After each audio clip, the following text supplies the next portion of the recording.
Así es. Qué bueno, qué bien, qué bien. Lo voy a tener que poner, embajador Mulé, Sí. Diego Arria. Embajador, ¿cómo está? Mire qué honor y qué gusto poder saludarle. No, para mí que usted sabe que yo soy medio guatemalteco, porque yo me pasé 2 años allá como representante del BID. Sí, usted es puro chapín, puro chapín. Puro chapín completo. Casi Pero de ahí Chichicastenango. yo creí que andaba usted por allá por los Estados Unidos o en Nueva York, Sí. pero lo veo muy rodeado de ahí de un techo de palma, muy de Estoy en vacaciones. República Dominicana. No, yo tengo una casa, yo vivo en Nueva York, Sí, pero tengo un sitio aquí en República Dominicana, que es un país maravilloso. Y me sí. vine antes de que comenzara todo esto. Tengo Qué ya suerte. 40 días. Así Sí, que pues estoy claro. acuartelado en la playa, como si estuviera en Panajachel. Sí. Yo tengo un ranchito allá en Panajachel también, que ahora no he podido ir. Sí, sí, Caramba. sí.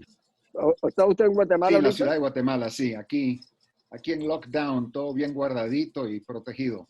¿Cómo está mi amigo Gert Rosenthal? Está bien, él está en la antigua Guatemala estos días. Él tenía que regresar a Nueva York hace unas semanas, pero ya no pudo debido a esta situación. Entonces, ahí estamos. Él es un fraternal amigo mío de la época de Fuentes Sí, Mor. sí, sí, sí. Imagínense. Y él se va a conectar el día de hoy con nosotros, tengo la impresión. Qué buena cosa. Y Maggie, su mujer, no, lo quiero muchísimo. Sí, Margit. Pues yo estaba aquí encerrado en mi casa con una camisa sport, pero si va a estar el embajador Arri, ahí dije yo, me tengo que poner traje y corbata, y en fin, ya, me tuve que Se fue al revés. Fue al revés. Yo me puse esto pensando que estaba usted presente. Muy bien. Ya podemos comenzar. Sí, si les parece, vamos dando inicio a esta conferencia sobre el multilateralismo, que bien nos han hecho el honor de acompañarnos pues, los embajadores, los reconocidos embajadores y personalidades de nuestra región de América Latina, y también, por supuesto, nuestros anfitriones de la Red Latinoamericana de Jóvenes por la Democracia. Y bueno, antes de presentar al equipo, primero un poco voy a explicar la dinámica para que todos estemos un poco al corriente de cómo funciona. La idea inicial es presentar, por supuesto, a nuestro miembro del directorio ejecutivo, que es Miguel Ángel Reyes, de República Dominicana. Posteriormente, él va a introducir qué es la Red Latinoamericana de Jóvenes por la Democracia, brevemente, y presentaremos a nuestro moderador, que es nuestro amigo y miembro de la red en Venezuela, Gabriel, quien estará también presentándolos a ustedes, los embajadores, y entonces pasaremos a un formato de intervenciones de 15 minutos por cada uno de ustedes, embajadores, para después un periodo de 30 minutos de preguntas y respuestas. También esperando que vamos a tener la participación de Ito Bisono de allá de República Dominicana, que en algún momento nos acompañará y dará un mensaje por parte de CAP, la organización que también está patrocinando esta reunión para todos ustedes. Entonces, Miguel Ángel, si quieres, por favor, adelante, presentar a la red y presentarte brevemente también. Muy buenas tardes a todos, a los que están aquí en Zoom con nosotros, y conjuntamente con quienes nos acompañan a través de Facebook, donde se está transmitiendo también este foro virtual Juventud y Democracia, que hoy cuenta con la participación estelar del embajador Edmond Mulet, a quien tuve la oportunidad de conocer en República Dominicana cuando nos estuvo aquí acompañando en la Pontificia Universidad Católica Madre y Maestra, y también a mi compueblano, que no sabía, el embajador Diego Arria, quien tiene el privilegio de estar disfrutando de nuestras playas en medio de esta cuarentena. Hubiésemos todos querido juntarnos en Panamá, lamentablemente no se pudo, pero gracias a la tecnología hemos tenido la oportunidad de juntarnos por medio virtual. Como la mayoría de nuestros miembros saben, la Red Latinoamericana de Jóvenes por la Democracia es una entidad regional que busca defender y promover los valores democráticos y los derechos humanos. Y para hacer esto, nosotros defendemos, fortalecemos y consolidamos la democracia mediante el levantamiento de la voz de los jóvenes ante los abusos de poder, tanto en la región como también lo hacemos en otras partes del mundo. La red latinoamericana tiene jóvenes miembros de organizaciones de la sociedad civil, de gobierno, partidos políticos y también de movimientos estudiantiles de 20 países de la región. Nuestro presidente es Juan Carlos Vargas de Chile, un líder estudiantil de allá de larga data, y también contamos como miembros administrativos a Jaxel Román, que es nuestro coordinador, y a Jonathan Maza de México. Así que esperamos que sea para todos de mucho provecho este evento y cómo no, con estos participantes que tenemos que nos privilegian con su presencia. Mañana continuamos también con estas actividades. Tendremos a Olinda Salguero del Sistema de Integración Centroamericana. Así que también tendremos plato fuerte mañana. Muchísimas gracias a todos. Muchas gracias. Muchas gracias, Miguel. De parte del Centro de Análisis para Políticas Públicas, que es copatrocinador de este evento, le damos la palabra a su presidente, Víctor Ito Bisonó, desde República Dominicana. Bueno, un placer saludarlo a todos, principalmente al señor Mulet y a Diego Arria, que han tenido la cortesía de sacar un tiempo hoy para compartir a través del CAP y de la juventud pues sus experiencias. Yo creo que a pesar de del gran problema que estamos viviendo en el mundo, no nos podemos detener en la formación de los jóvenes, que es la orientación que tiene el Centro de Análisis para Políticas Públicas. Y por eso nos satisface hoy poder tener a dos personas de la experiencia de ellos, de su currículum, de su historia de vida, del cual nosotros nos sentimos honrados de ser amigos de ellos y de haberlo tenido aquí en República Dominicana. Diego ya lo dijo, Diego es casi dominicano desde hace mucho tiempo. Mira dónde viene a refugiarse. Y al señor Mulet queremos verlo pronto terciando también allá en Guatemala para poder ir allá claro. Como visitante amigo de un presidente, ¿verdad? Así que a todos ustedes y a los jóvenes que aprovechen esta oportunidad, que sigan con esta conferencia. Y después, bueno, estoy seguro que volveremos a la normalidad pronto, que será presencial lo más rápido posible. Pero este es el trabajo. Así que me siento muy satisfecho de, a través de Yacel, del trabajo que están haciendo todos juntos, poner nuestro granito de arena. Adelante y buenas tardes. Perfecto. Muchas gracias al diputado Ito Bisonó. Bueno, dando inicio ya a este foro virtual, nuestra segunda conferencia y nuestra segunda programación de este foro virtual Juventud y Democracia, voy a permitirme presentar a Gabriel, nuestro moderador. Gabriel Cabrera, que es miembro de la red en Venezuela, es estudiante de Derecho por la Universidad de Carabobo y Comunicación Social en la Universidad Arturo Michelena de Venezuela. Es presidente de la Federación Nacional de Estudiantes de Derecho, FND Venezuela, y egresado del Diplomado en Derechos Humanos de la Universidad Metropolitana de Caracas. Muchas gracias por acompañarnos, estimado Gabriel, y te dejo el foro para presentar a nuestros invitados especiales. Muchísimas gracias, Jonathan. Un saludo a todos los miembros. Mi nombre es Gabriel Cabrera, como les decía, la verdad es que para mí es un placer contar con estos ponentes de lujo que tenemos hoy, con nuestro compatriota Diego Arria y nuestro amigo guatemalteco Edmundo Mulet. Para los que no los conozcan, Edmundo Mulet fue jefe del gabinete de la Secretaría General de las Naciones Unidas, guatemalteco, presidente del Congreso de Guatemala en el año 1993 y por supuesto se desempeñó como secretario general adjunto y hoy nos está acompañando acá junto a la Red Latinoamericana de Jóvenes por la Democracia.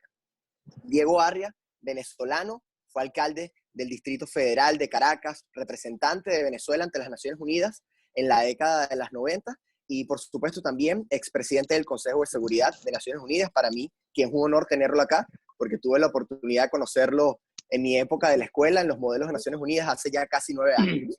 Quiero darles la bienvenida a ustedes. Es un placer para mí y para todos los miembros de la red contar con su participación y de todos los miembros que se encuentran acá. Muchísimas gracias a ustedes. Les queremos ceder la palabra. Algo importante que queremos aclarar es que para las preguntas y respuestas utilizaremos el banner acá donde tienen para hacer preguntas para todos los miembros. Luego de las intervenciones de 15 minutos de cada uno de nuestros representantes, pues bueno, estaremos atentos para recibir sus preguntas y que sean respondidas. Muchísimas gracias. Iniciamos entonces con el embajador Diego Arria. Pues mira, como dicen, los honores no se rechazan. Gabriel, muchas gracias, mi paisano. Me recuerdo bien de nuestros modelos de las Naciones Unidas. Y para mí es un gran privilegio estar con el embajador Mulet y ser recibido por ustedes y por mi queridísimo amigo Ito Bisonó, como él mismo lo dice, casi un paisano, como yo lo fui del propio embajador Mulet cuando era representante del Banco Interamericano en Guatemala. Cuando Ito me invitó, yo dije, caramba, nunca he visto perder el tiempo hablando con los jóvenes. Hay muchas razones para eso. No porque siempre la gente repite, no, los jóvenes son el futuro. No es por eso. Es porque yo he encontrado a través de mi interacción, hablando, por ejemplo, los modelos de las Naciones Unidas en distintos lugares del mundo, que los jóvenes no tienen ni prejuicios ni complejos. Por lo tanto, todo lo que uno hable e interactúe con los jóvenes es un tiempo mejor invertido que cualquier otra cosa. Así que estoy feliz. No voy a tomar 15 minutos porque no pienso dar un speech, sino pienso conversar unos minutos un poco en voz alta sobre lo que, porque el tema del multilateralismo es un tema que para mí se está desvaneciendo en el mundo.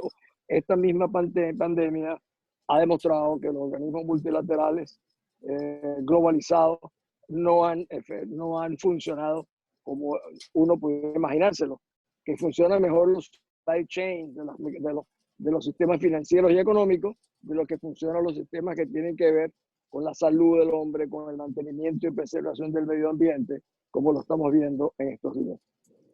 Y yo estoy seguro que el embajador Mulet luego lo puede comentar. Desde su época y la misma mía, yo veo una reducción del espacio multilateral en los principales problemas del mundo, que tiene que ver mucho en el fondo con el rol reciente más marcado de los Estados Unidos al apartarse de aspectos que son para mí fundamentales, como el medio ambiente, en anteriores gobiernos sobre no suscribir el Estatuto de Roma para la Corte Penal Internacional, el de no tener el de pensar que independientemente puede desvincularse del sistema global de la humanidad. Y esta crisis nos está enfrentando a todos a una realidad de que estamos mucho más unidos para sufrir consecuencias de lo que pudiéramos imaginarlo, y que si funcionáramos globalizados de una manera más eficiente estaríamos en mejores condiciones de enfrentar no solo esto, sino enfrentar lo que vendrá y en otras oportunidades sucederá. Ayer, casualmente, el Consejo de Seguridad se reunió sobre el tema de la asistencia humanitaria a Venezuela. ¿Y por qué lo hicieron? Lo hicieron porque un par de días antes Rusia había pedido una reunión privada del Consejo para realmente denunciar el rol de los Estados Unidos, según ellos, de aprisionar a Venezuela, de evitar que tenga recursos financieros para enfrentar la crisis de la pandemia, lo cual no es para nada cierto. Eso obligó a que los países europeos entonces dijeran, bueno, entonces vamos a tocar el tema real de la asistencia humanitaria en Venezuela.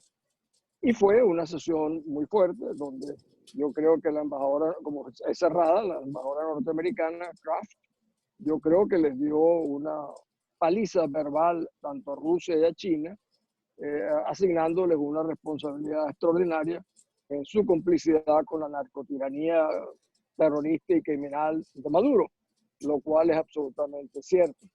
Pero estas diferencias que vienen en el Consejo de Seguridad lo vienen alejando cada vez más de que sea un organismo que realmente pueda hacer una gravitación más importante en muchos problemas que afectan al mundo. Uno lo ve, por ejemplo, en el campo de Siria, donde Rusia y China impiden cualquier cambio, en el caso nuestro de Venezuela, igual, donde los secretarios generales recientes toman una distancia, como diría Pérez de Cuellar, saludable de los eventos, y el saludable significa tomar demasiada distancia de las realidades. Esa es una realidad que no creo que vaya a desaparecer a corto plazo, pero que cambia mucho lo que yo experimenté en las Naciones Unidas. Yo estoy terminando casualmente y este secuestro en la playa me ha servido para acelerar en un libro donde yo hablo de lo que es el comportamiento de las grandes naciones en el Consejo de Seguridad. Y lo que yo vi, conflictivo, etcétera, es pálido alrededor de lo que acontece ahora, donde uno ve que siempre los intereses nacionales apuntalan la política a las grandes potencias. Pero hay veces que los intereses nacionales tienen mayor sensibilidad para adecuarse a determinados problemas. No parece ser el caso de lo que estamos viviendo ahora y no pareciera ser el caso de los años por venir. Y me refiero específicamente al rol de Rusia y de China. Mi paisano Gabriel hablaba de los modelos de las Naciones Unidas. Estoy seguro que muchos de los que están en esta conferencia han participado. Esos son, en el fondo, los primeros latinoamericanos realmente globales. Cuando yo estaba en la universidad no existían, o si existían nunca me enteré de estos modelos de las Naciones Unidas.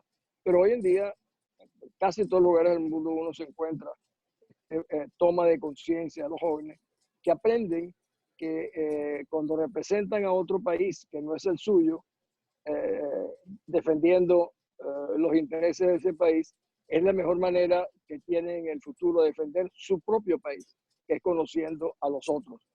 Así que yo me siento más que complacido de estar acá. Yo realmente preferiría oír las preguntas, usar el tiempo de ustedes para poder contestar las preguntas que ustedes crean más convenientes. ¿Les parece?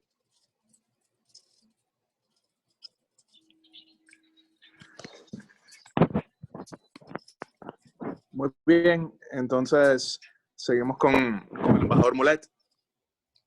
Bueno, muy bien, muchas gracias, muy amables, muy buenas tardes a todos. Bueno, en primer lugar quiero agradecer al Centro de Análisis para Políticas Públicas en Santo Domingo y a la Red Latinoamericana de Jóvenes por la Democracia. Esta es una gran oportunidad de participar en este importante foro. Luego debo decir que es un altísimo honor compartir este espacio con el embajador Diego Arria. Como ustedes saben, él es una leyenda en Naciones Unidas y dejó una huella imborrable por su liderazgo y su profesionalismo. Todos conocemos la fórmula Arria utilizada en el Consejo de Seguridad de las Naciones Unidas.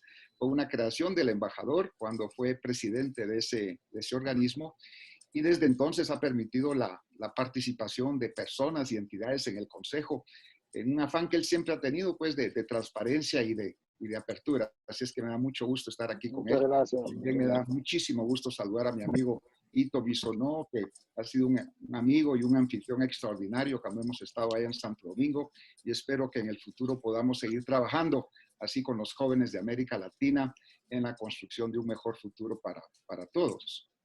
Ya en el tema que nos ocupa, pues el multilateralismo durante y después de esta pandemia, es algo que estos días ha preocupado a pensadores y dirigentes políticos y se ha generado un debate sobre cuáles son los modelos políticos más aptos para enfrentar una crisis de este tipo.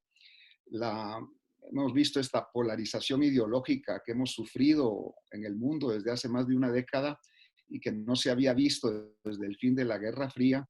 Y esta polarización está siendo alimentada por las expresiones menos racionales de dirigentes políticos, algunos acusando al multilateralismo, ya sea por el surgimiento del virus o por la incapacidad para combatirlo, apelando a fórmulas propias y autónomas para resolverlo, y no son siempre las mejores fórmulas. Sabemos también, y somos víctimas de eso todos los días en las redes sociales, de las teorías de la conspiración. Abundan y solo abonan a cultivar la desconfianza, la confusión y el recelo. La propaganda, hemos visto mucha propaganda también, sabemos de dónde viene, se ha intensificado tratando de presentarse a algunos como los mejores y atacando a otros por ineficientes. Y hay muchas preguntas que se lanzan. ¿Son regímenes autoritarios como China? ¿Son los mejor preparados para enfrentar el virus? ¿O serán las democracias, el sistema de democracias occidentales?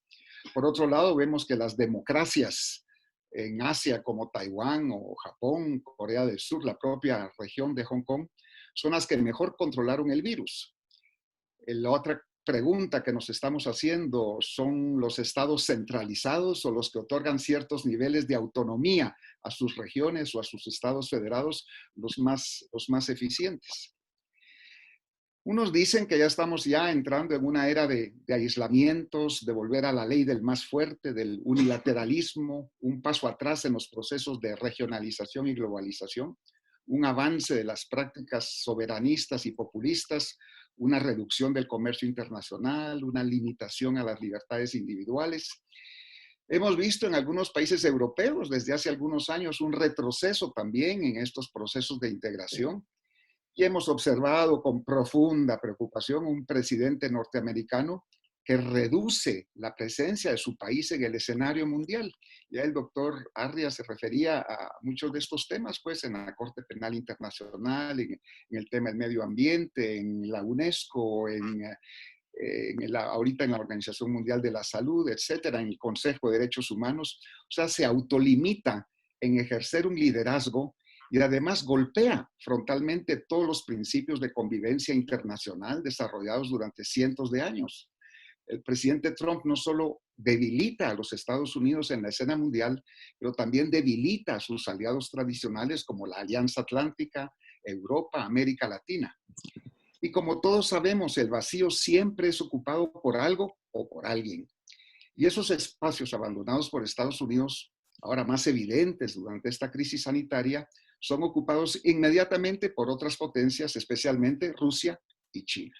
Esto en detrimento pues, de los países más pequeños y medianos del mundo que encontramos en el sistema internacional desarrollado desde la Segunda Guerra Mundial, una plataforma de garantías de protección y de equilibrio. O sea que yo comparto con el doctor Arria esa preocupación sobre ese debilitamiento pues, del multilateralismo y de las instituciones internacionales. Por otro lado, aunque se reconoce que esos avances en cuanto a las libertades individuales de comercio, de integración, de respeto a los principios fundamentales del derecho internacional y de la igualdad de los estados ha sufrido una merma, incluso antes de la llegada de la pandemia, otros se mantienen firmes en sus convicciones democráticas y humanas. Si nos basamos en las lecciones de la historia, yo apuesto del lado del optimismo, ya que después de grandes conflictos, de guerras y catástrofes, la humanidad tiende a agruparse, a demostrar solidaridad, a buscar equilibrios de poder. Cada guerra en Europa produjo una paz de Westfalia o un congreso de Viena. La Primera Guerra Mundial nos trajo la Sociedad de las Naciones. La Segunda Guerra Mundial resultó en la creación de la Organización de las Naciones Unidas, de todo un sistema multilateral de cooperación y de desarrollo en todos los ámbitos. Creó un plan Marshall para la reconstrucción de Europa, un Consejo de Seguridad que más bien que mal ha mantenido un equilibrio de poderes. Hay que reconocer también que el mundo no había visto una catástrofe global de estas dimensiones desde la Segunda Guerra Mundial y nos cayó encima sin prevenirnos. Nadie estaba preparado, ni los gobiernos nacionales, ni las organizaciones regionales o internacionales. Cada quien reacciona como puede, a oscuras, tratando de aprender de otros países en la forma de reducir el impacto de este virus. Pero de todos los polos de poder, todos estos que han estado ahí compitiendo en esta situación, ninguno saldrá ganador. Ninguno podrá clamar que fueron mejores que otros. Y simultáneamente, lamentablemente, aprovechándose de estos tiempos de crisis, a lo interno, hay regímenes autoritarios que tratan de justificar su control del poder debido al COVID-19, limitando libertades, promoviendo reformas constitucionales y reprimiendo a sus poblaciones. Y esto es un tema de preocupación que estamos viendo en muchas latitudes. Por supuesto que veremos ajustes en las formas de producción, en la distribución de bienes, prestaciones de servicios. Veremos el surgimiento de nuevas formas de convivencia, de relaciones humanas, el establecimiento de prioridades en cuanto a la salud humana y la preservación del medio ambiente. Por ejemplo, en el caso de mi país, Guatemala, puramente en el campo de la salud pública, desde hace décadas se ha privilegiado una salud curativa sobre la preventiva, resultando en ser el país de América Latina con menos cobertura médica. Guatemala es el país de la región con menos camas de hospital por 1.000 habitantes, escasamente 0.6 camas de hospital por 1.000 habitantes. Venezuela tiene también solamente 0.8 camas por 1.000 habitantes. México, Colombia y Ecuador tienen 1.5. Y Uruguay, al igual que el Reino Unido, tienen 2.8 camas por 1.000 habitantes. Japón, por el contrario, tiene 13.4 camas de hospital por cada 1.000 habitantes. O sea que yo creo que la precariedad en los servicios de salud en la región, que es una de las razones por las cuales vamos a sufrir por esta situación del coronavirus, todo esto ayudará en el futuro para que surja una conciencia diferente, para estar mejor preparados para cuando surjan este tipo de situaciones. También yo estoy seguro que habrá un renovado interés en la preservación del medio ambiente, en la protección de los recursos naturales, en la calidad del aire y del agua, y todos estos recursos que son comunes a la humanidad. Hemos visto también de manera positiva el llamamiento del secretario general de las Naciones Unidas para un cese del fuego general, que ha generado una calma relativa en ciertos frentes de guerra y una reducción de tensiones entre estados tradicionalmente confrontados. Hay un enemigo común y las disputas tradicionales pueden esperar. Estamos ya viendo pues el teletrabajo, la telemedicina, la teleeducación, todo eso se convertirán en instrumentos más familiares. Lo estamos viendo todos nosotros en este momento en la realización de este foro a distancia y que tiene una cobertura mucho más grande que una conferencia en un lugar y bajo un techo. O sea que esto también tiene beneficios. Los organismos multilaterales también deberán encontrar nuevas formas de interacción, de ser más eficientes, de responder de mejor manera a sus mandatos y responsabilidades. Esta crisis, con su secuela de dolor y de tragedia humana y desastre económico, la veo también como una gran oportunidad para seguir avanzando y para consolidar los principios de solidaridad humana, de cooperación internacional, del respeto al derecho internacional, la igualdad soberana de los estados, el respeto a los derechos humanos, a la libertad individual, al desarrollo económico y tantos otros valores universales que han sido impulsados para beneficio de los seres humanos. De ahí que estoy convencido, el multilateralismo y la cooperación internacional serán esenciales. También no hay que engañarnos, este virus será recurrente y tomará mucho tiempo poder controlarlo totalmente. Así es que solo la cooperación internacional podrá ser eficiente en seguir combatiendo esta epidemia. No será fácil, surgirán retos y problemas, reticencias y excusas. Las dirigencias nacionales, dependiendo de los resultados electorales que se den en algunos países en los próximos meses, van a determinar también cuál será la actitud alrededor del mundo para seguir trabajando en la mano en la mano. Pero al final tengo la convicción que lo intrínseco del hombre, de que cada uno somos parte de un todo, seguirá impulsando la búsqueda del bienestar de la humanidad. Muchas gracias. Gracias, embajador. Y bueno, voy a pasar solo a comentar algunos saludos que envían de parte de de las personas que nos siguen y que están siguiendo esta transmisión. Ian Barrera y Eric Bolaños de Guatemala.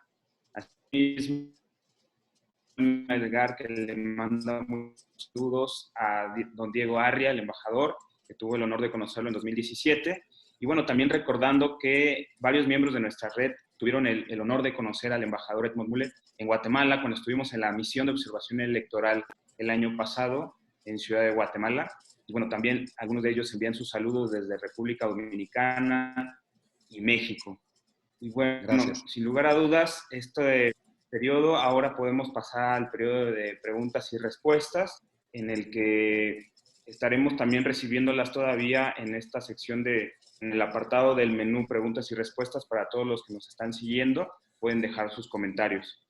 ¿Hay alguna pregunta dirigida al embajador Arria? Y nos preguntan aquí, ¿podría compartirnos su experiencia con el presidente Carlos Andrés Pérez en la transición dominicana de 1978? ¿Qué lecciones podemos aprender de aquel proceso hacia hoy en el presente?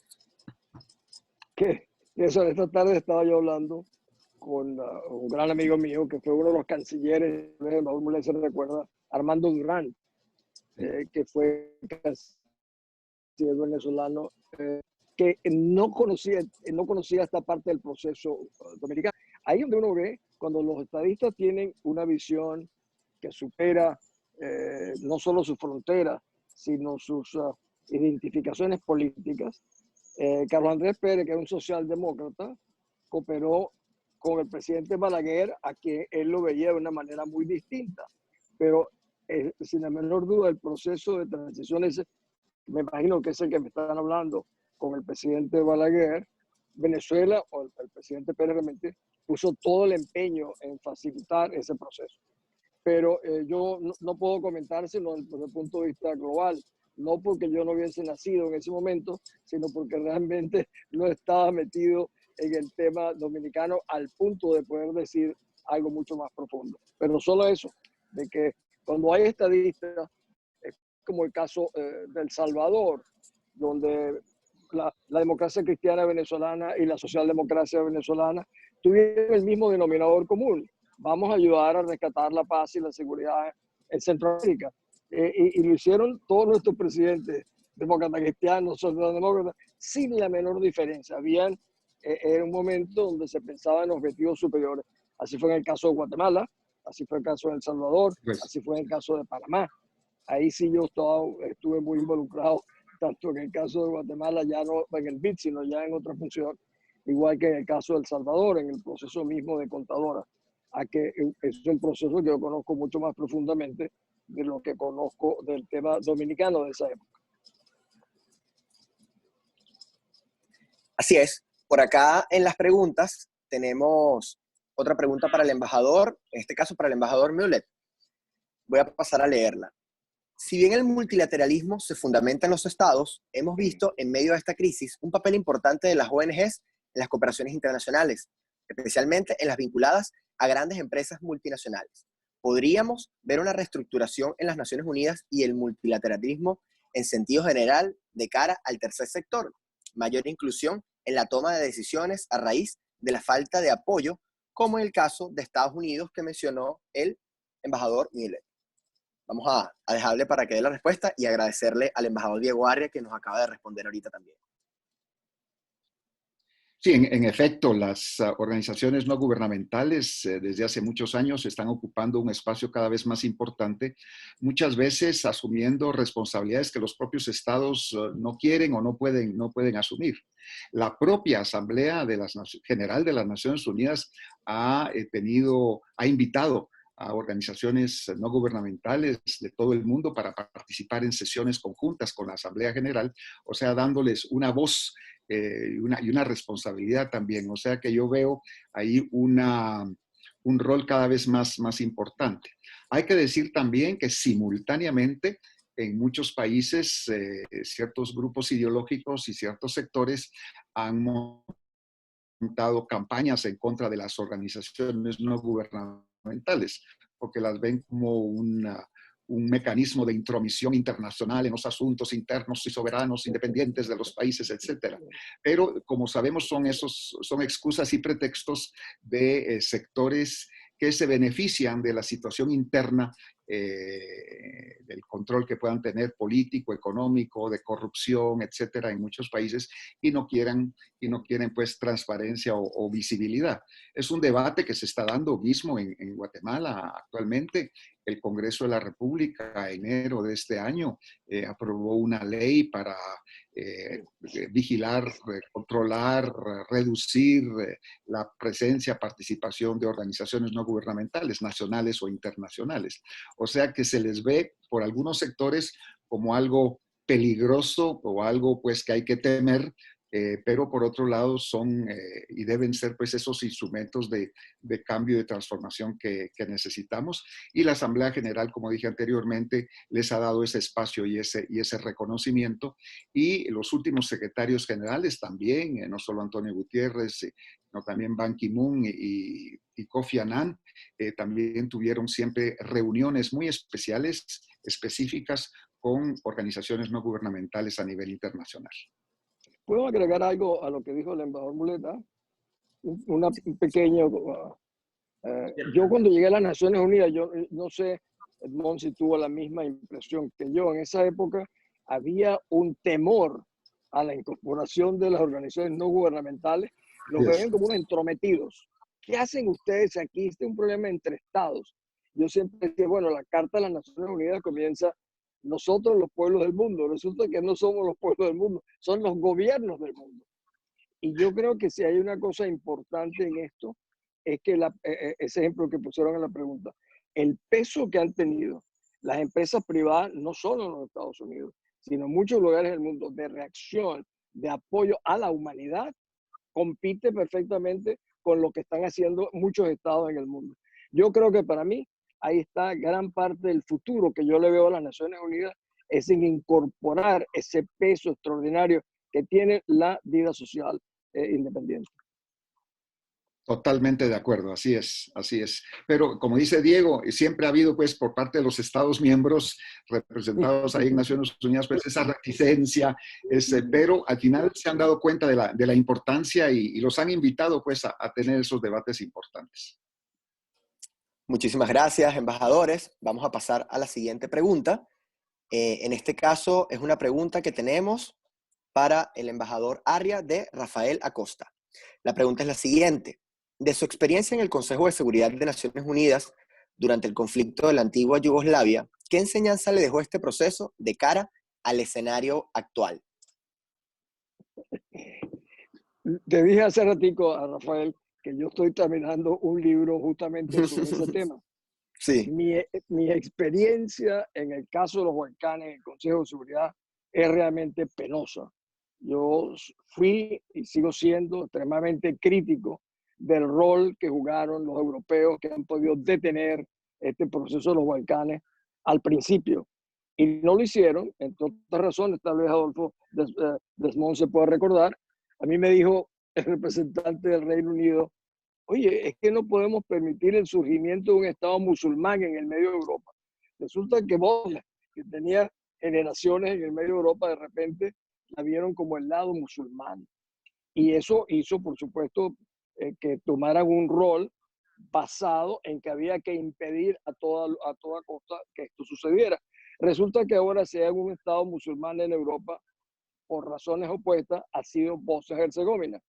Yo presidí la primera visión del Consejo durante la guerra allí y estuve hace poco en el aniversario de la masacre de Srebrenica, y lo que antes no había visto en Bosnia, que eran las mujeres, ¿cómo se llama?, con el hijab, como musulmanas, hoy veía al 90% de la gente vestido como musulmanes, cosa que yo no vi hace 20 años en la primera oportunidad.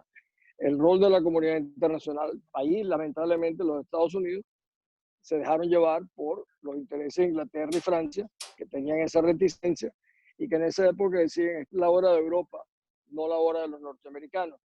Y resulta que la hora de los norteamericanos tuvo que llegar al final, porque si no bombardean al señor Milosevic en Belgrado, todavía estaría matando musulmanes en Bosnia-Herzegovina. Muchísimas gracias, embajador Arria. Vamos a proseguir con la siguiente pregunta. La siguiente pregunta la realiza Alejandra Méndez, le envía saludos al doctor Mulet y pregunta, ¿cuál es la visión de los panelistas sobre el futuro de la Organización Mundial de la Salud y su acción y su postura respecto al caso de China durante la pandemia? No sé si Diego quiere ir antes o voy yo. No, por favor, Desmond. Gracias. Ha habido, pues, como dije en mi exposición al principio, mucha desinformación, ha habido campañas de todo tipo, ha habido un esfuerzo para unos mostrarse como buenos y denunciar a otros como malos.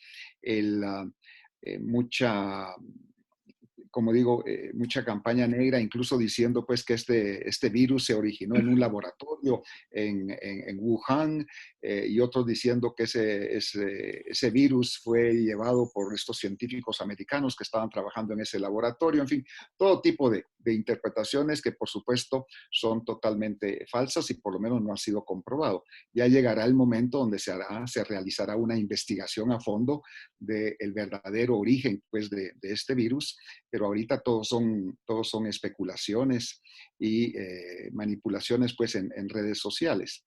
Yo creo que el rol de la Organización Mundial de la Salud desde un principio fue muy efectivo.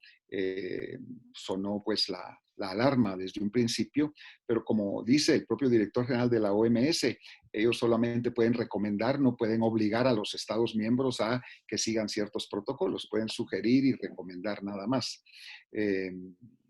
Por supuesto que todo es perfectible. Yo creo que la Organización Mundial de la Salud, después de esta crisis, tendrá que pasar por un proceso de revisión, de fortalecimiento, de mejora, de tecnificación, de profesionalización, etcétera. Como muchos de los organismos de Naciones Unidas, también la OMS ha estado influenciada por temas políticos o por los intereses de ciertos Estados miembros. Eso no se puede negar. Entonces tenemos pues que ir liberando a estas organizaciones, estos organismos, estas entidades de ese tipo de influencias políticas. Lamentablemente el gobierno de Estados Unidos ahora suspendió todo el apoyo económico financiero para la OMS.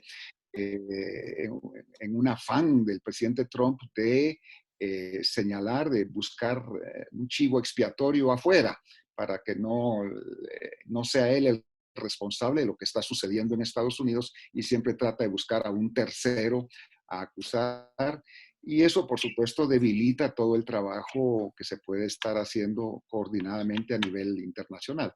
Es otro ejemplo de ese abandono del presidente Trump de los espacios que debiera estar ocupando como liderazgo de Estados Unidos a nivel internacional y se ha estado pues retirando y esos espacios pues los ocupan otros países. Yo tengo muchas evidencias de esa actitud irresponsable pues del presidente Trump que yo a veces me pregunto si él no es un agente chino o un agente ruso, porque muchas de las cosas que hace es para favorecer precisamente a estas otras dos potencias. Y aquí los que, como decimos en Guatemala, los que pagamos el pato somos nosotros, los países pequeños y medianos, porque yo preferiría estar bajo la égida de Estados Unidos que bajo la égida de Rusia o de China. Sin embargo, Estados Unidos nos está abandonando y los espacios los están ocupando otros. O sea que esta situación pues, de la Organización Mundial de la Salud también forma parte de todo ese esquema general de geopolítica que se está dando ahora en el mundo y que hasta el momento pues nosotros somos más víctimas, nosotros, sobre todo América Latina, de esta confrontación que se está dando entre los grandes poderes. Gracias, embajador. Recordarles a todos los que nos están siguiendo que pueden dejar sus preguntas en la sección de preguntas y respuestas o Q y A, como les aparece en su menú, para que el chat lo dejemos libre para conversación entre los participantes y entonces las preguntas las podamos ir visualizando a través de esta sección. La siguiente pregunta es para el embajador Arria y nos escriben, ¿cómo se puede realizar una ayuda humanitaria efectiva para Venezuela, teniendo por un lado el gobierno que encabeza el presidente encargado Juan Guaidó y por otro la dictadura encabezada por Maduro? La asistencia humanitaria en una narcotiranía como la nuestra o en cualquier otra situación parecida solo es posible con un apoyo militar. Yo tuve la experiencia en Bosnia, hay una experiencia previa en Somalia, cuando estaba en el Consejo de Seguridad, donde un país que se estaba muriendo de hambre de 5 millones de personas, la asistencia humanitaria no podía llegar hasta que los Estados Unidos, el presidente Bush, envió como 15.000 soldados, creo que eran, para apoyar la asistencia humanitaria. Pero resulta que la asistencia humanitaria se convirtió en un proceso político. La gente quería apropiarse para revenderlo. Y al final, como ustedes conocen, hubo los dos Black Hawks, los helicópteros que tumbaron en Mogadishu, con lo cual se acabó el problema de la asistencia humanitaria. En el caso venezolano, hay una situación que realmente en la cual hoy en día los venezolanos tienen un salario de $5.50 al día de hoy mensuales. Y ustedes dirán, bueno, ¿y cómo vive la gente así? No, la gente no vive así. Hay la gente que ayuda, las remesas que ustedes conocen en Centroamérica y en otros países, en México, pero la situación es altamente crítica, no solamente alimentos, en medicina, en equipos. Esta pandemia ha ayudado en gran medida a la narcotiranía de Maduro, porque ha hecho palidecer los problemas nuestros ante el temor horrible de una infección colectiva de los venezolanos. Curiosamente no nos ha favorecido para nada y al mismo tiempo ha quitado el foco que teníamos de muchos países del mundo sobre nuestro país, porque cada país tiene su problema y cada país tiene que verlo de acuerdo con sus necesidades. Guatemala, que ha sido uno de los países que más se preocupaba por nosotros, no puede seguirse preocupando por nosotros por mucho tiempo hasta que no resuelvan su propio problema. Y eso se ha ido extendiendo. Así que la asistencia humanitaria, sin un apoyo militar, no llega a ser sino una entrega de medicina o de alimentos para que el gobierno lo maneje de la manera que lo crea conveniente. Y por supuesto en función política. Muchísimas gracias por su respuesta. Vamos a proseguir con una pregunta que nos realizan de José Gómez, desde República Dominicana. Saludos, mi nombre es José Julio Gómez, secretario de Cooperación Internacional del Partido Revolucionario Moderno de República Dominicana. Quisiera preguntar a los embajadores lo siguiente. La presidencia de Donald Trump ha golpeado el multilateralismo, una posición asumida desde su campaña y ejecutada en su gobierno. Por ejemplo, suspendió el financiamiento a la OMS en plena pandemia, ataca a la OMC hasta el punto de provocar un bloqueo en el órgano de apelación, cuestiona a la OTAN y dice públicamente que rechaza el multilateralismo para abrazar la doctrina del patriotismo. Ante esta realidad, ¿quién es el enemigo del multilateralismo? ¿Estados Unidos, Rusia o China? Es una pregunta abierta para los ponentes. Bueno, yo ya expresé ahí en algunas respuestas y mis comentarios iniciales mi opinión personal sobre el presidente Trump y el daño pues, que le está haciendo no solamente al multilateralismo, sino a los intereses propios de los Estados Unidos. O sea que él está debilitando su posición en el mundo, su liderazgo y afectando pues, a todos sus aliados. En este momento yo diría que hay varios enemigos en el tema en contra del multilateralismo y el número uno podría ser el presidente Trump y no hay duda pues de que hay otros que también quieren utilizar esta crisis para su beneficio personal, no dejando de lado en esa actitud a la propia Rusia y a China. Hemos visto en el seno del Consejo de Seguridad de las Naciones Unidas en crisis muy profundas, la utilización del veto ruso o chino. Lo vimos pues ayer en la discusión en el tema de Venezuela, lo hemos visto en 11 ocasiones en el seno del Consejo de Seguridad, el veto ruso para seguir investigando el uso de armas químicas en la guerra en Siria, o sea, debilitando también el sistema multilateral. O sea que todos estos, pues, en alguna manera son responsables de estar afectando lo que todos los demás, pues, de lo cual nos hemos beneficiado desde hace ya durante tantos años. Yo comparto plenamente lo que dice el embajador Mulet. En adición, yo creo que hay un gran beneficiario que es China, porque los chinos sí tienen una visión, por supuesto, súper interesada, global, y lo están haciendo en partes de Asia, por supuesto, pero lo hacen en África e incluso en América Latina. El principal socio comercial de Brasil es China, de Chile es China, de Uruguay es China. O sea, eso hace de que la influencia y la participación en los problemas globales de China sea, a pesar de todo lo que se le puede decir legítimamente, están ocupando el vacío que señala el embajador Mulet. Y eso es trágico. Así es. Ahora hay una cosa, Edmundo, iba a comentar, compartiendo todo lo que tú señalas sobre el presidente Trump. Si yo viese a Trump unidimensionalmente desde el punto de vista de mi país, si Trump no lo reeligen, seguramente la narcotiranía en Venezuela se va a perpetuar. Fíjate el conflicto que uno tiene emocional, decir, bueno, a mí como venezolano me convendría que lo reelijan porque es el único presidente norteamericano que se ha preocupado en serio por Venezuela. No importa por qué razones, pero de hecho es así. Versus mi formación global de ver de qué le conviene al mundo. Sí. Te confieso que es una situación personal muy complicada.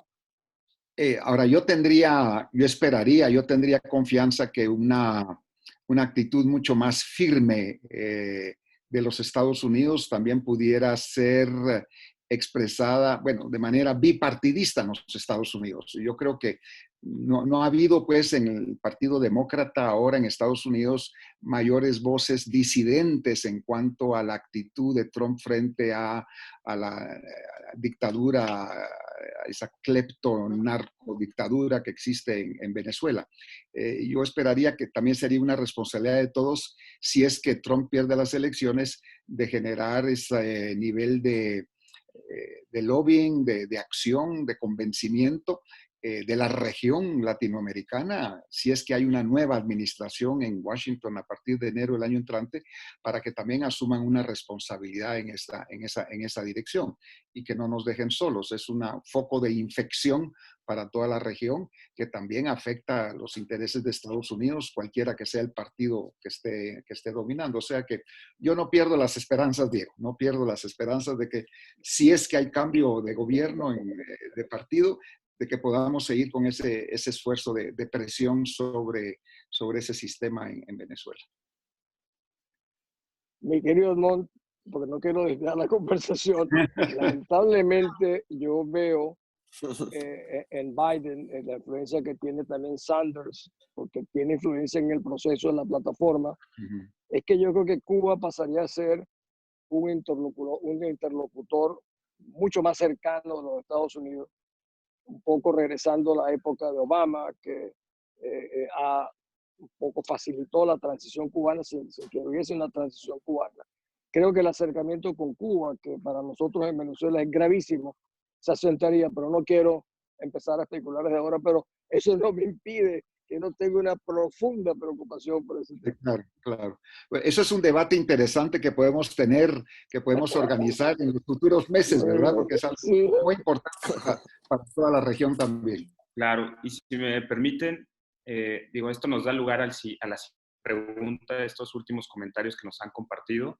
Es de Adolfo Cortesao, un amigo venezolano que vive en el Perú, y su pregunta va dirigida al embajador. ¿Cómo ve la situación venezolana pasada la crisis del COVID-19? ¿Estados Unidos seguirá ejerciendo la presión que ejerció últimamente? Y le manda saludos cordiales desde el Perú. Pues mira, gracias Adolfo. Fíjate, nada de lo que vivíamos en Venezuela políticamente, económicamente, va a ser igual al final de este proceso. Yo creo que saldremos en la menor duda o por la vacuna o por curas, etc. Mi preocupación es que esto cambie la situación en Venezuela. Yo creo que el panorama político se debería abrir, se debería abrir nuevas fuentes de poder internas que puedan enfrentar a esta narcotiranía. Yo creo que no va a ser de una manera convencional. Yo nunca he pensado que la salida en Venezuela va a ser convencional y con esta crisis menos. Y hay, fíjate ustedes que son en mayoría todos jóvenes, no tan jóvenes como Edmond y como yo, pero en fin, jóvenes, que un gran porcentaje de la dirigencia política venezolana es muy joven, menos de 40 años, que han vivido más de la mitad de su vida real bajo una narcotiranía corrupta. Nunca vivieron en la democracia, libertad y defensa de los valores de la cual yo nací, crecí y me desarrollé. Entonces no sienten la misma pasión, creo yo, que uno siente. Y al mismo tiempo, Chávez se especializó en decir que todo el pasado era corrupto o malo. Ese es un obstáculo que tenemos hacia adelante.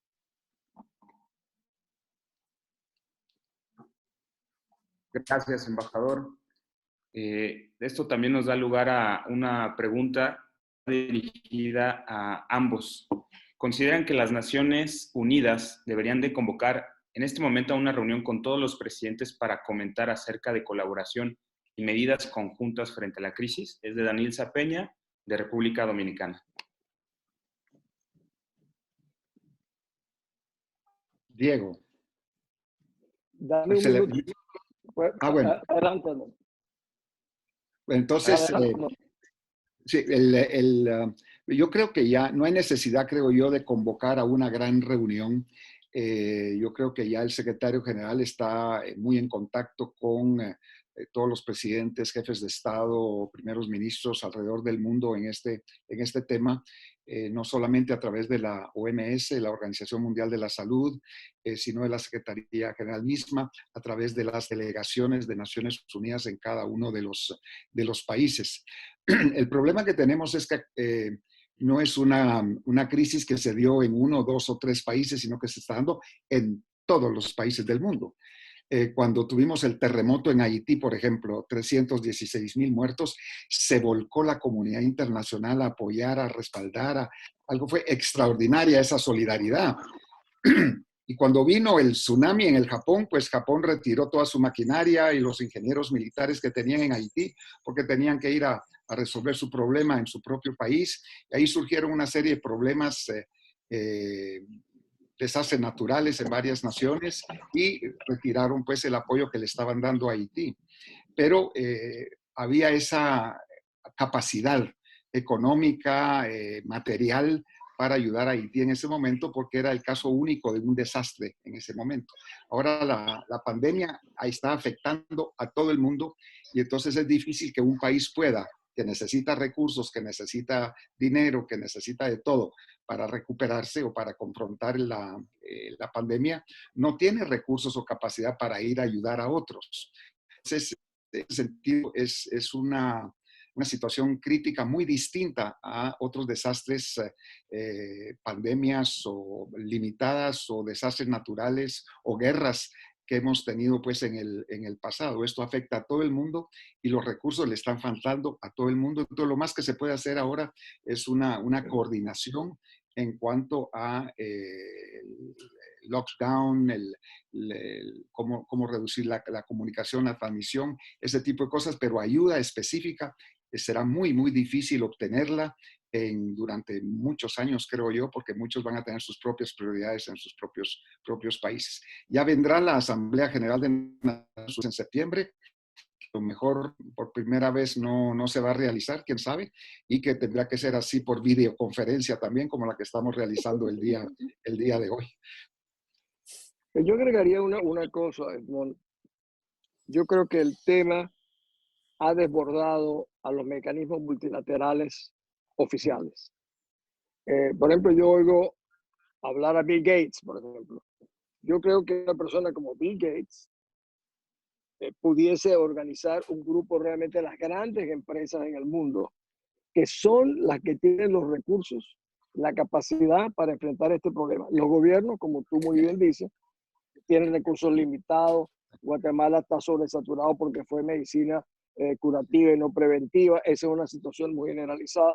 Entonces, los recursos, y le voy a agregar, ustedes han visto el rol que han jugado los artistas en el mundo como contribuyendo con recursos de esta causa, mayor que muchos estados contribuyentes a las Naciones Unidas. O sea, esto cambia para mí una especie como una reingeniería de todo el sistema global, de cómo atender problemas que afectan al ser humano.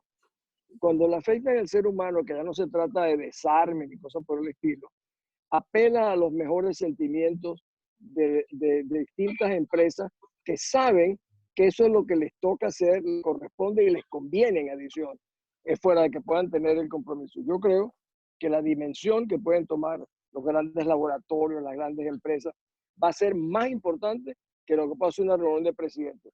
Yo creo que, así como uno ve el Davos económico, este es un Davos por la humanidad, que yo creo que requeriría de gente que puedan inspirar, como lo han hecho los artistas, como lo ha hecho Gates y otros más. Yo creo que el rol va a ser más puro.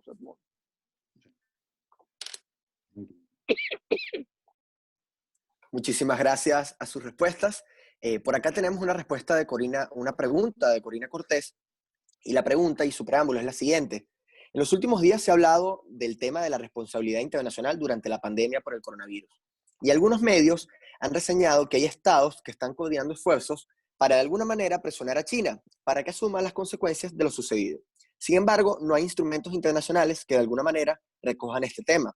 La pregunta: ¿podremos ver un nuevo matiz en materia de tratados internacionales y sistema internacional en cuanto a la salud, desarrollo y derechos humanos que de alguna manera ayude a cohesionar a los gobiernos o a los estados? Es una pregunta abierta para los dos panelistas. Te toca a ti, Diego. Pues mira, yo creo que no. Y a corto plazo, de ninguna manera. Pero ya uno no puede hablar ni a mediano ni a largo plazo. Para corto plazo, no. Y además, hay argumentos fuertes. Este es el momento de encontrar las soluciones, no simplemente de quiénes fueron los culpables.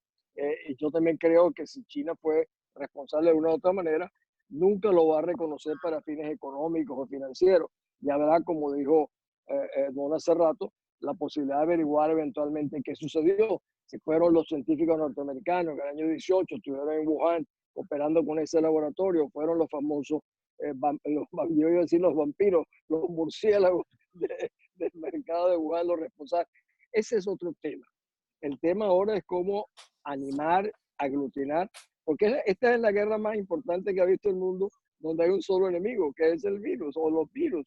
Y entonces el denominador común es que nos afecta a todos, y el mundo finalmente está descubriendo que estamos mucho más unidos sin querer o no gustándonos de lo que jamás se pudo pensar.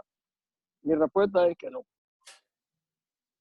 Sí, yo comparto esa opinión. Habrán intentos, habrá esfuerzos, pero no van a concluir en nada en este momento. Son otras las prioridades. Por supuesto que habrá esfuerzos en mejor coordinación, esfuerzos en buscar esa vacuna milagrosa lo antes posible, pero ya la deducción de responsabilidades penales y económicas, eso no lo veremos durante nuestra existencia, y así va a ser. Así va a ser. Muchísimas gracias por su respuesta. A continuación, voy a leer una de las siguientes preguntas. También es importante comentarle a todas las personas que están participando, pues bueno, que ya nos queda un aproximado de 30 minutos de esta segunda edición del foro virtual. Voy a proceder con una pregunta de José Rivas.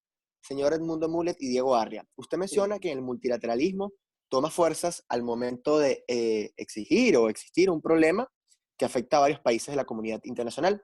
Sin embargo, ¿qué opinaría usted acerca de las diversas acciones unilaterales de países que dentro de sus principios defienden la cooperación, la unión y los buenos oficios, que lleva al ser humano a cometer estas acciones y dejar a un lado lazos amistosos creados y mantenidos durante años? Un saludo de un joven de los modelos de Naciones Unidas del estado Carabobo, Venezuela. Diego, otra vez. Pues mira, yo la verdad es que no sé si fue una pregunta o una declaración. Sí. Si me pueden aclarar eso a mi paisano de Carabobo, yo se lo agradecería, porque noté que empezó con una pregunta y terminó como una posición. Entonces, ¿tú Sí, entendiste lo mismo, ¿no? Entiendo. Exactamente, por eso es que le pasé la pelota a Diego para mientras yo... Por lo que entiendo de la pregunta, se refiere a cómo acciones unilaterales de distintos países llegan a cambiar sus políticas de gobierno. Tal vez sería algo relacionado al personalismo. O sea, cómo estados tienen dentro de sus principios el multilateralismo, la cooperación y la unión, y en este momento están dejando atrás esas acciones. No sé si me doy a entender, es lo que entiendo yo por la pregunta. Sí, lo que pasa es que la verdad es que no veo cómo responder a esta situación, porque esto de que son unilaterales, que tomen medidas a favor de lo multilateral y que lo están dejando, no sé realmente a qué se refiere. ¿Por qué no le preguntas a mi paisana de Carabobo a qué específicamente se refiere ella, y que nos permita un poco visualizar mejor el tema? Así es, vamos a pedirle al compañero por acá que vuelva a realizar la pregunta y pasamos con otra también. Ian Barrera, venezolano, desde Barcelona, España. Él habla de lo siguiente. Quiero plantear a nuestros estimados Mulet y Arria, invitados, para plantearles la siguiente pregunta. ¿Consideran ustedes que el futuro cercano de las organizaciones internacionales establecerá más y mejores espacios para los jóvenes dentro de su institucionalidad, en el marco de plataformas de acciones como el caso de la Agenda 2030? Bueno, yo creo que ahí debo ser muy contundente. Si estas organizaciones internacionales realmente desean renovarse, cambiar, adaptarse, responder de mejor manera a los retos que tenemos ahora, si quieren evolucionar, tienen que incorporar la visión, la participación de los jóvenes. O sea, eso es casi una cuestión de sobrevivencia para estas instituciones, organizaciones internacionales que lo tendrán que hacer. Si no, van a seguir siendo obsoletas en todo el sentido de la palabra. O sea que es una necesidad de sobrevivencia que tienen de incorporación, definitivamente, de las nuevas generaciones. Absolutamente. ¿Qué tal? Miren, hay otras preguntas que han hecho algunos miembros de la red también con respecto a otra región muy importante y de la que se ha hablado mucho en los últimos días, que es Centroamérica, en especial El Salvador. ¿Qué opina de la situación actual que se vive en El Salvador y las acciones e incluso el discurso que ha llevado a la arena pública el presidente Bukele? Yo, para salvar al embajador de su vecino, debiera contestar primero. ¿Te parece? No. Adelante, adelante. Es un país que quiero mucho. Mi primer cargo en el Banco Interamericano estaba a cargo en Centroamérica. Yo no era El Salvador. Yo he visto el ascenso del presidente Bukele, igual que vi el ascenso de los dirigentes del FMLN al poder. Es una cosa curiosa que en pocos años este país ha pasado todo el arco iris con una velocidad impresionante. Y llegamos ahora al presidente Bukele, quien tiene una manera no convencional de gobernar, que le ha generado muchos problemas, pero al mismo tiempo creo que ha abierto ciertas trochas, como decimos nosotros, interesantes. Yo no quisiera opinar más de él, porque yo creo que los problemas de El Salvador son de tal magnitud, y el problema que tiene, por ejemplo, El Salvador potencialmente, como el problema de los maras, etcétera, de la delincuencia común organizada, es realmente fenomenal. Creo que es superior a la de Guatemala, ¿no? De Montes, si no me equivoco. Así es. Es solo comparable a la de Honduras, por ejemplo. Entonces, la magnitud de esos problemas, que no lo tenemos ningún otro de los países nuestros, a pesar de la narcotiranía venezolana, no están ubicados de la misma manera, hace que el manejo del gobierno de El Salvador y de Honduras sea muy complicado. Y yo solamente le deseo lo mejor al señor Bukele, y ojalá sea un poco más convencional, por ejemplo, lo que tiene que ver con la delimitación, separación de poderes. Ese enfrentamiento que él ha tenido con el Parlamento, por ejemplo, no lo ayuda a él, no ayuda a El Salvador, no ayuda a nadie. Sí, yo comparto esa opinión. En estos días ha surgido más visiblemente el tema de las maras en El Salvador, y hubo un resurgimiento de homicidios, de asesinatos y de violencia en las 2 últimas semanas en El Salvador, de una forma realmente terrible, y entonces obligó al presidente Bukele a lanzar pues ultimátum a miembros y autorizar también a la fuerza pública para actuar de manera determinante. Vimos también las redadas que se hicieron en las cárceles y en los centros de detención en El Salvador,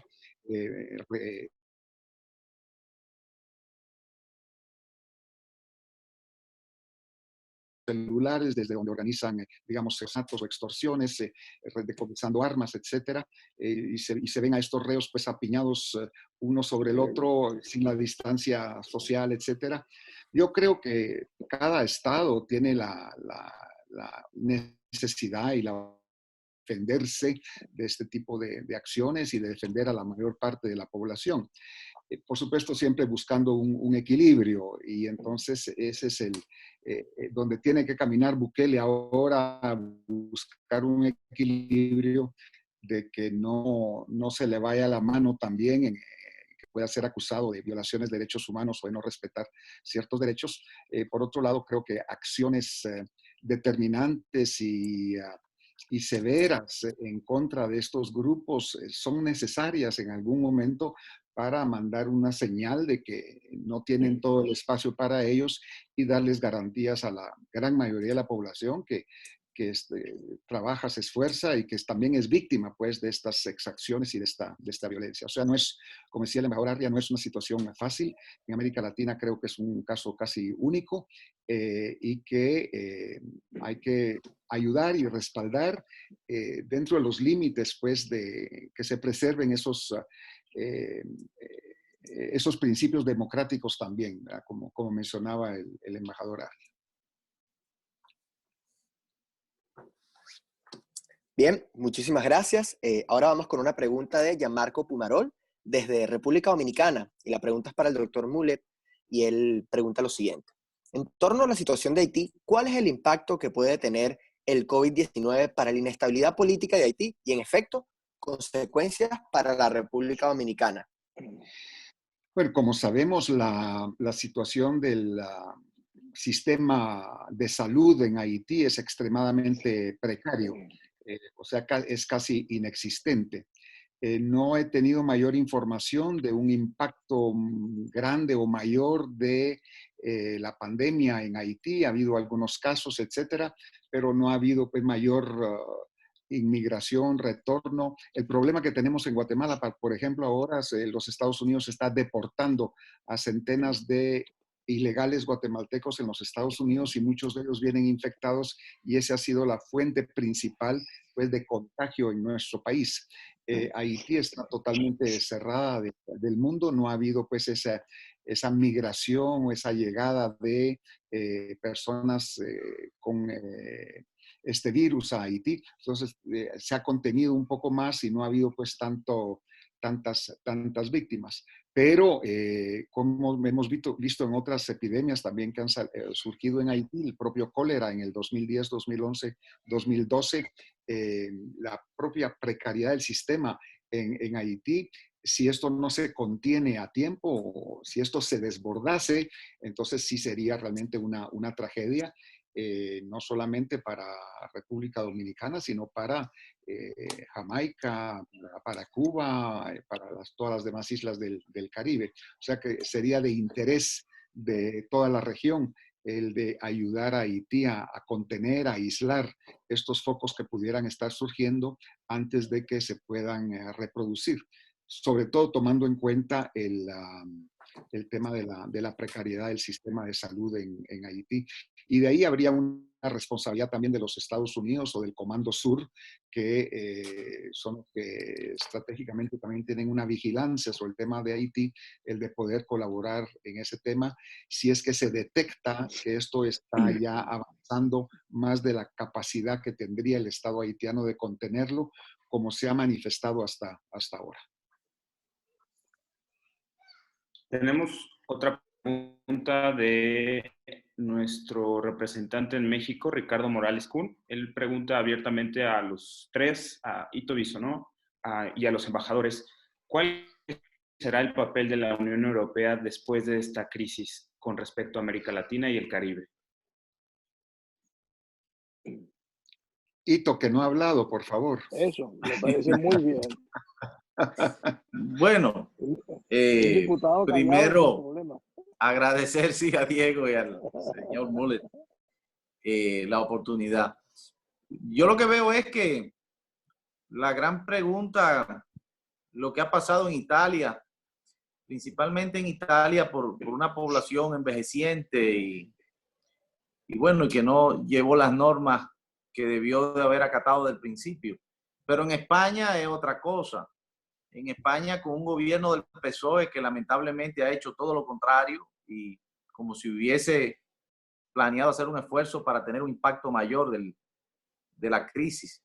Sin embargo, Alemania ha dado una muestra de que con disciplina, con coherencia, con un llamado a unidad, de conversar, un país que está acostumbrado ya a llegar a consensos, se puede manejar mejor cualquier situación como lo que ha sido esta pandemia. A Latinoamérica le queda mucho por aprender y bueno, ya veremos.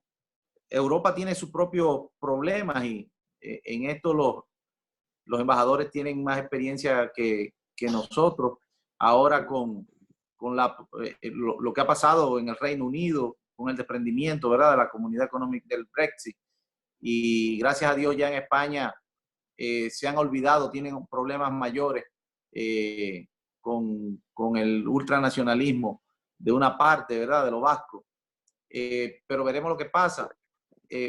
Propiamente en República Dominicana nosotros tenemos un impacto fuerte también proveniente de España, principalmente porque recibimos muchas remesas de España, mayormente de los Estados Unidos, pero de España es importante, Suiza, Italia, y son mercados no solamente del turismo, que vienen muchos turistas, sino también ya de exportación de nuestros vegetales y productos nacionales. O sea que siempre se está haciendo importante y es el viejo mundo.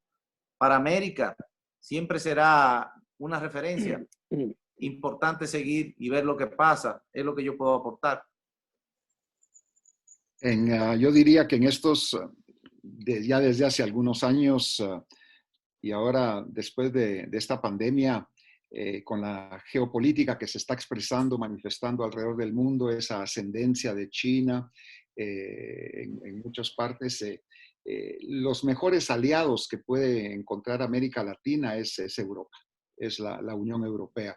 Hay que recordar que América Latina, como decía alguien, es el último occidente y los valores compartidos, la historia compartida, nuestra religión, todo eso pues nos hace realmente una región muy con grandes identidades entre Europa y América Latina,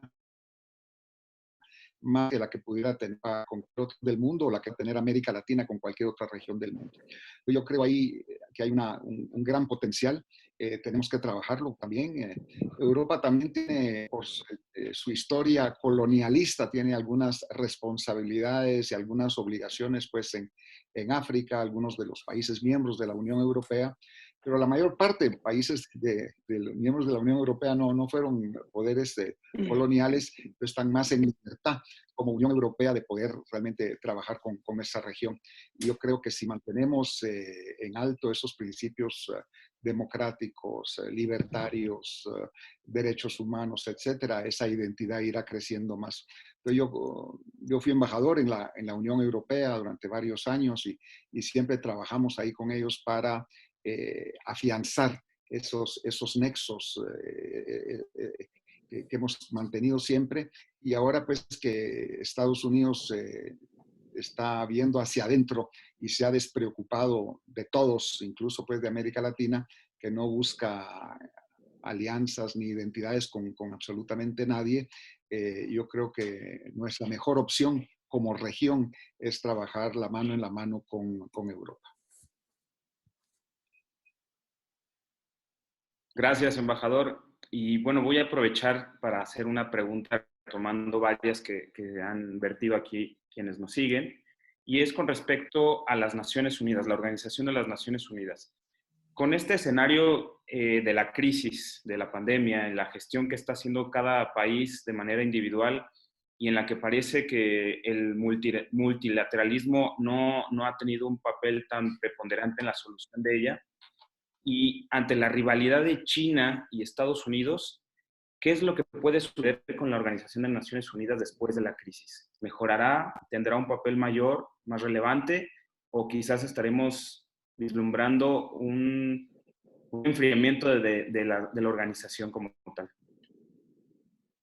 Bueno, si esto deriva en una confrontación más intensa entre los Estados Unidos y China, los perjudicábamos a hacer en el fondo todos los demás, porque estos son las dos grandes potencias del mundo, con lo cual yo creo que al final ese ejercicio de reflexión por cada parte los hará evitar una confrontación de ese tipo, en el cual por supuesto las Naciones Unidas sería uno de los perdedores, pero cuando uno habla de las Naciones Unidas somos nosotros. Ahora, por otra parte, yo estaba pensando antes que cuando uno habla de la comunidad internacional, y ahora lo quiero ver desde el ángulo de mi país, la comunidad internacional para nosotros en Venezuela son los Estados Unidos, no es Europa. Por una razón, porque los europeos tienen un manejo en su política exterior, que por supuesto mucho más a la distancia, que les impide asumir posiciones más fuertes con respecto a cómo erradicar unas bandas criminales en un país. Entonces, yo prefería lo que dice Edmond, que en toda razón, de que hay miles de razones que no solamente nos asocian, sino que nos implican con Europa.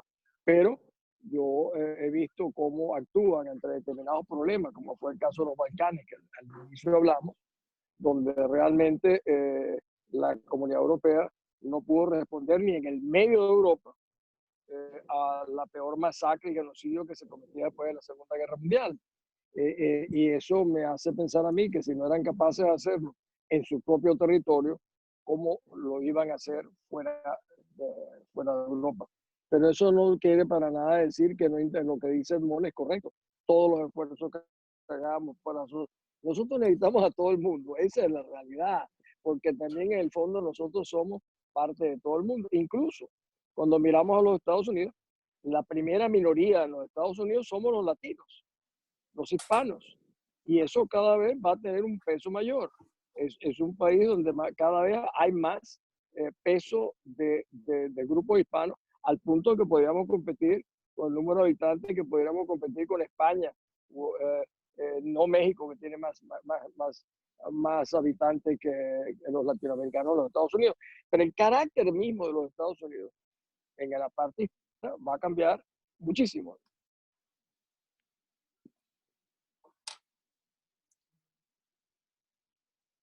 Muchísimas gracias, embajador Diego, por su respuesta. Vamos a proseguir ahorita. También recordarles que, bueno, ya estaremos con las últimas preguntas que nos quedan por cuestiones de tiempo. Agradecido con los ponentes y con todos los participantes que han realizado preguntas en este momento. Vamos a proseguir con Mariana Díaz, que nos pregunta lo siguiente. En México es probable que suceda un régimen autoritario interno, menciona ella, gracias a la postura optada por nuestro presidente. ¿Cómo considera usted que se ve a México tras esta postura al terminar la cuarentena por COVID-19? Es una pregunta para el embajador Edmond. Hemos visto pues una reacción tardía del presidente de México en responder a esta crisis, a esta situación. Hemos comparado, por ejemplo, la reacción o la actitud del gobierno mexicano, por ejemplo, con lo que sucedió en Guatemala. Guatemala tiene 17 millones de habitantes. Hasta el momento tenemos 7 fallecidos y 500 contagiados, porque la acción inicial fue drástica, fue severa, pero fue necesaria. El aislamiento, la contención, el control, el toque de queda, no salir, el cierre de negocios con un costo económico tremendo y todo, pero se han salvado vidas.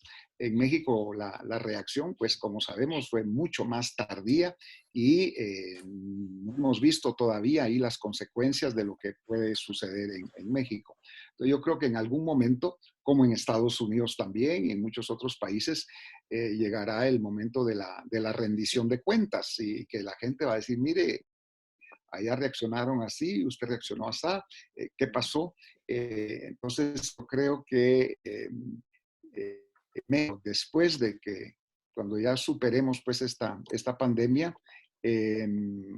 a nivel federal en México, habrá muchas preguntas que hacer y habrá muchas explicaciones que dar, pero esto debilitará seguramente pues la posición política del presidente y de su propio partido para el futuro, esperando pues que esto no se traduzca en ingobernabilidad ni en conflicto interno, sino que todo se mantenga pues dentro de las reglas democráticas, pero sí temo pues que la posición política del presidente de AMLO se va a ver bastante afectada cuando ya pasemos a otra cosa.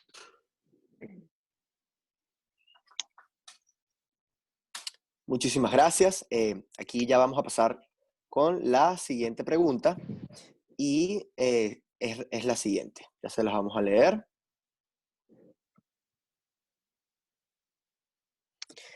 Nos pregunta José Rivera. En la participación de nuestros ponentes dentro de Naciones Unidas, ¿cuál es la visión que tienen ustedes referente al Brexit y la pandemia que estamos viviendo? Es decir, ¿qué relación pudiese haber entre el Brexit y cómo se vería afectado el proceso de la Unión Europea por la pandemia. Oye, esa es una pregunta triple, ¿no? Yo realmente entre el Brexit y la pandemia no veo la correlación. El Brexit fue una decisión tomada previamente. Yo creo que, como lo mencionaba Lemar Mullet y yo mismo al inicio, todo estará en proceso de una especie de reingeniería política, económica en el mundo va a surgir. ¿Qué dimensión va a tener? No la sabemos. Pero, por ejemplo, yo estoy sorprendido viendo que la bolsa en los Estados Unidos subió al nivel que tenía al mes de noviembre, cuando todo estaba normal. Entonces tú ves que hay mecanismos de sorpresa, que el comportamiento económico que uno puede imaginarse, cómo la bolsa norteamericana puede haber subido en el momento que estamos viviendo. La sociedad comienzan a despertarse innovaciones, nuevas maneras de hacer empresas, nuevas maneras de relacionarse, nuevos suplementos de lo que habían en el pasado. Pero se origina eso puede ser el resultado beneficioso de la pandemia, justamente basado en que ha generado innovaciones en el mundo que seguramente no lo hubiésemos tenido si no enfrentáramos a un enemigo tan poderoso como él. ¿Aló?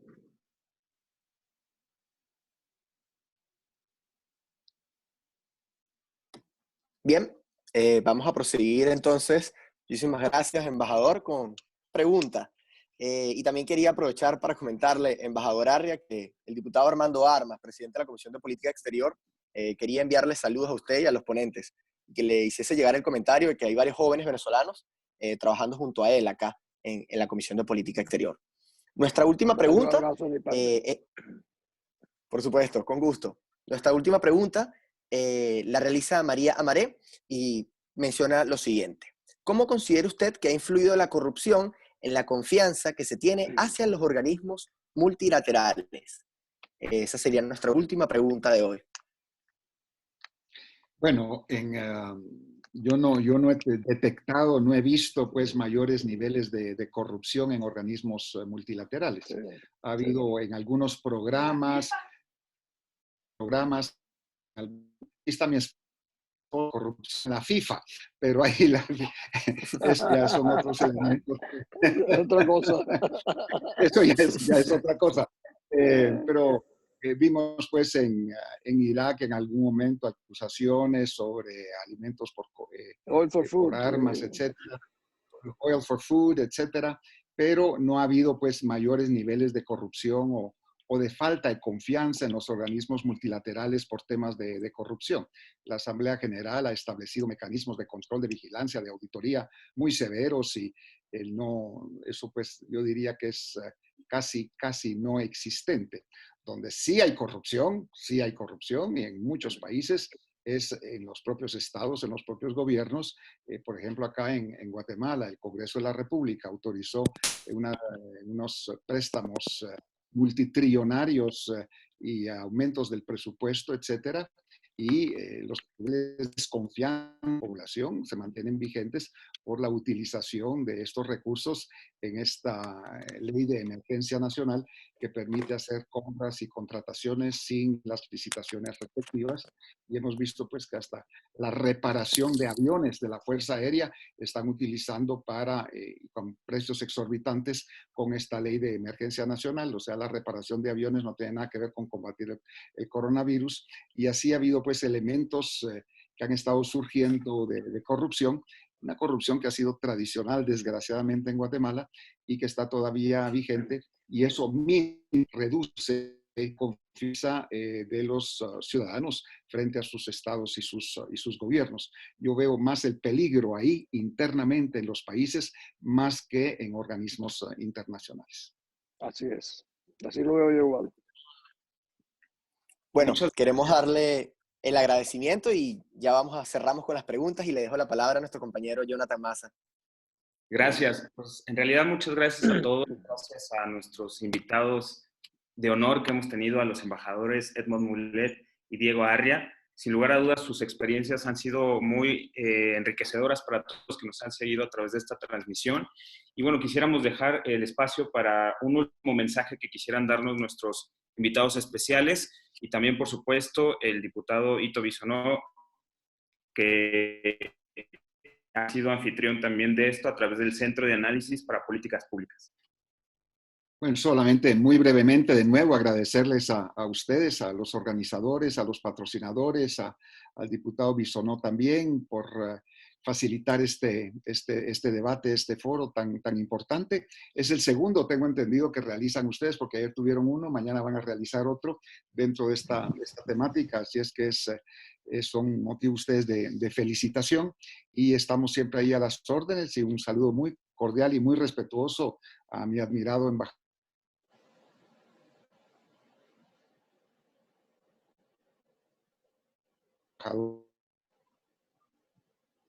en esta circunstancia, distanciamiento social, y quédense en casa lo más posible. Muchas gracias por... Sobre todo si está uno en una playa de República Dominicana. No, yo me sumo a las palabras que dijo Edmond, incluyendo las que dijo sobre mí. No, realmente agradezco mucho. Para mí ha sido realmente no solamente grato, estimulante, las preguntas son muy buenas y ver y hacerlo en compañía de Edmond y de Ito, a quien yo quiero mucho también, es un gran placer. Y les doy un abrazo, como diría la Formulé, a 3 metros de distancia para los que estén en su casa. Gracias. Gracias. Pues yo quiero aprovechar y hacer lo propio. Agradecerle al señor Mulet, a Diego también, el tiempo que han sacado para compartir con ustedes y la oportunidad que todos ustedes, jóvenes de Latinoamérica, nos han dado para aliarnos junto al CAP y poner un granito de arena para la formación principalmente de una juventud que tiene que estar comprometida en este multilateralismo, que es el tema, una gran sociedad, apoyarnos unos a otros, lo que pensamos igual principalmente, construir un mundo mejor. Mientras tanto, exactamente, quedarnos en casa y tratar de colaborar para que esto termine lo más rápido posible. Manténgase bien todos y muchas bendiciones. Gracias, muchas gracias a todos por haber estado en esta transmisión. Quedaron muchas preguntas, sin lugar a dudas las vamos a compartir con nuestros ponentes que también podrían compartirnos sus reflexiones posteriores. Gracias a Gabriel, que desde Venezuela moderó esta conferencia, esta actividad de nuestro foro virtual Juventud y Democracia, al diputado Ito Bisonó del CAP y a los embajadores Mulet y Arria. Gracias también por haber aceptado compartir con nosotros a través de esta transmisión. Solo recordar que mañana tendremos otra transmisión con Olinda Salguero, que es la jefa del gabinete de la Secretaría General del Sistema de Integración Centroamericana. Entonces, también no se la pierdan, mañana por la tarde. Estaremos anunciando todos los detalles de esa transmisión en nuestras redes sociales y recuerden que pueden enviarnos sus preguntas y comentarios a red@juventudlag.org. Muchas gracias a todos y hasta luego. Hasta pronto. Muchas gracias. Abrazos. Gracias.